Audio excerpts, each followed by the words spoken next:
Projektil ispaljen iz pravca Jemena pogodio je izraelski glavni međunarodni aerodrom. Na obližnjem putu i na samoj vazdušnoj luci Gurion pričinjena je materijalna šteta. Svi letovi su otkazani, a na teritoriji centralnog Izraela oglasile su se sirene. Ulazni putevi su blokirani. Privremeno su obustavljene i željezničke linije ka aerodromu.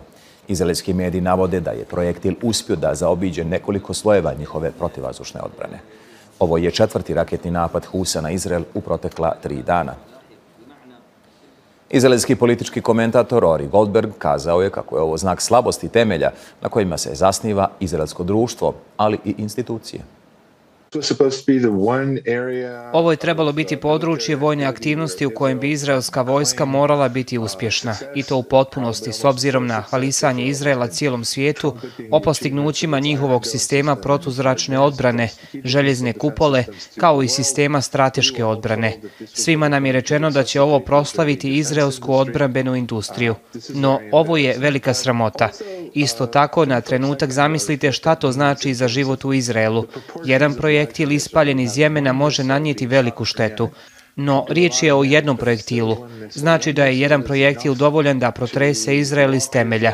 A to je pokazatelj koliko su u ovom trenutku slabi temelji izraelskog društva, ali i izraelskih institucija poput vojske. A iz jemenskog pokreta Husi pozvali su sve svjetske aviokompanije da obustave svoje letove prema aerodromu Gurion, jer je, kako kažu, postao nesiguran. Jemen sa svojim narodom i vojskom, uz Božju pomoć i oslanjajući se na njega, sa čvrstom vjerom u pobjedu, odlučno i postojano nastavlja suprotstavljanje američkoj agresiji, ne odustajući od ispunjavanja svoje vjerske, moralne i humanitarne dužnosti prema ugnjetavanom palestinskom narodu, bez obzira na sve posljedice, sve dok agresija na Gazu ne prestane i dok se opsada ne ukine. Fired from Yemen has hit an area near Israel's Ben Gurion International Airport. There's been damage near the airport and on a nearby road. All flights in and out of the facility were initially suspended. I'm joined now by our defense editor, Alex Katopoulos, and Hamda Salahut, who's reported extensively on Israel's war on Gaza in both Israel and Amman in Jordan.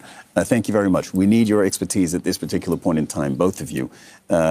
Alex, you start with your military breakdown of this. They're talking about now, there are reports that there was a crater 25 meters deep, which is huge.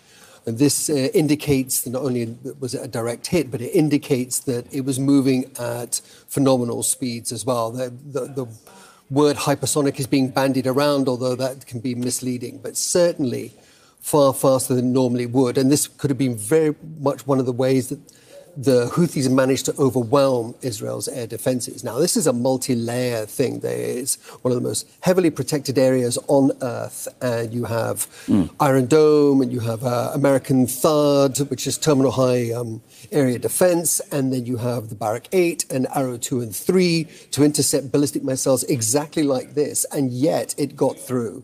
So this is quite something on top. First direct hit on Ben Gurion Airport, right? Yes, right. And this is all after 40 US airstrikes on Houthi positions just yesterday. So you can imagine this is an ongoing campaign to totally degrade and destroy Houthis' capability to be able to wage war. And yet, after all that, they have, and they still are able to. Hamda, you know the area, the geography of this airport. We're looking at the video. I mean, I see planes and landing strips. That tells us how close it is to the actual airport facility itself. That's right. The airport is not just the airport itself. It's actually a series of checkpoints and all of the roads around it that lead up to the airport. Like Alex was saying, this is one of the most protected and highly secure areas on the planet. There are a lot of different air defenses and security mechanisms that are put in place here to make sure that something like this doesn't happen. So this sort of direct hit from a Houthi missile is unprecedented. And there are a lot of questions at this hour within the Israeli army, within the Israeli security establishment, as to how this was not intercepted. Because in the last year and a half, look, we've reported month after month, week after week, about these types of Houthi missiles that are launched, but largely intercepted. And also intercepted, I'll add, in areas that are outside of Israeli airspace. So they barely even reach over Israeli territory, and they're intercepted outside of that. So this time, the alarms are going to be ringing within the Israeli military saying, how did this happen? How could this happen not just at the airport, but also a year and a half into the war? It's also going to raise a lot of questions within the Israeli public themselves, who are exhausted from this war, who've been protesting constantly against their leadership, saying that they have had significant failures when it comes to this war. And this is something that there are surely going to be demonstrations against, something that's going to be brought up by Netanyahu's political opposition as to how these types of security failures are still happening more than a year and a half later. This is one of the key things, isn't it? For the last year and a half of these Houthi missile attacks, we have kind of thought, you may laugh at this with your military expertise, but we've kind of thought, well, Israel can handle these missile attacks, right? Because when we report on the missile attacks, most of the time we say, well, the missile was intercepted before it even entered Israeli airspace. So there was this idea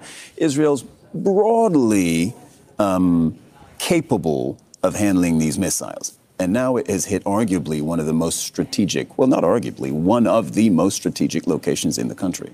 Right. And as Hamda rightly said, this is going to be a wake-up call for the Israeli military as well. They're going to be starting to ask themselves a lot of quite hard questions of how this managed to get through and was detected. They could see it coming, yet they couldn't stop it. And that's going to make them feel very, very vulnerable. And if you've got your best already there, what more can you do? So this is something where maybe the Houthis have found some sort of strategic vulnerability in Israelis' air defenses. Right. If they already have all the layers of protection that you described, how can they guarantee another missile isn't going to hit and actually have a direct hit on the airport next time? Alex, Hamda, thank you very much. Ori Goldberg is an Israeli political commentator. Ori, you're joining us from Tel Aviv.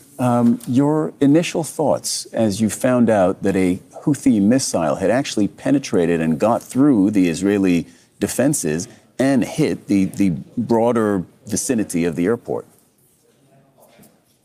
Well, very embarrassing. This was supposed to be the one area of military activity where Israel can claim success, probably almost full success. Israel has been trumpeting the achievements of its Iron Dome system and its more advanced strategic missile defense systems to the world. We were all told that this was what was going to resuscitate the Israeli defense industry. This is very embarrassing. But also think for a second of what that means in terms of the proportions of life in Israel. You have one missile being shot from Yemen, can do a lot of damage, but it's still one missile. One missile is enough to rock Israel to its core, which should give you an indication of how weak the structural foundations of Israeli society and of Israeli institutions like the military are at the moment. Ori, there's a error on there's a mistake and a failure on the tactical level, right, of failing to intercept this missile. Isn't there also, and feel free to disagree here, a mistake on a strategic level? For the last year and a half, Israel has been saying, well, the Houthis are attacking us, they say, because they want to support the Palestinians, whom Israel is currently killing and bombing and starving.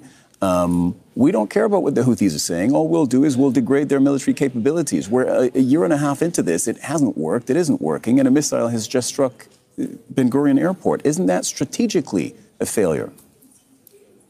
Oh, very much so. I heartily agree. Very much a strategic failure, but mostly because Israel has consciously refused to even employ strategy.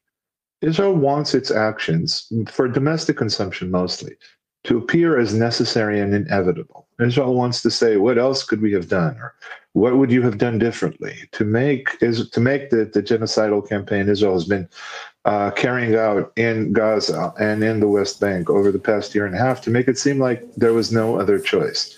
In order to do that, you have to deny the strategic layer of reality in toto. You cannot accept strategic implications. All you need and all you want are tactics. As long as you're embroiled in the tactics, it all seems like, what other choice did you have? When you go to a strategic level, when you start to consider things like the general rate of success the Israeli military has enjoyed in Gaza, or whether killing, as the IDF trumpeted, killing the battalion commander in Shajaiya for the 7th time, whether that is a military achievement, and you're immediately faced with the abysmal failure. And Israel has abysmally failed. So no strategy is a conscious choice. What are the strategic options for Israel? Again, I'm not talking tactical, I'm not talking military. But strategically, you have to wonder, at this point in the conflict, how do you go forward? Israel has only two strategic options, and it denies them both. One is to reach an agreed-upon, diplomatically oriented resolution, and the other is to occupy Gaza. Netanyahu doesn't want to occupy Gaza. Netanyahu doesn't want a diplomatic solution. Netanyahu has always been comfortable with seemingly interim solutions that last forever. I think that is what he thinks he can pull off, or that is what he has no choice but to attempt to pull off. The only two strategic options, the only means of going forward, are to reach an agreement or to occupy Gaza. Ori Goldberg, Israeli political commentator. Thank you very much.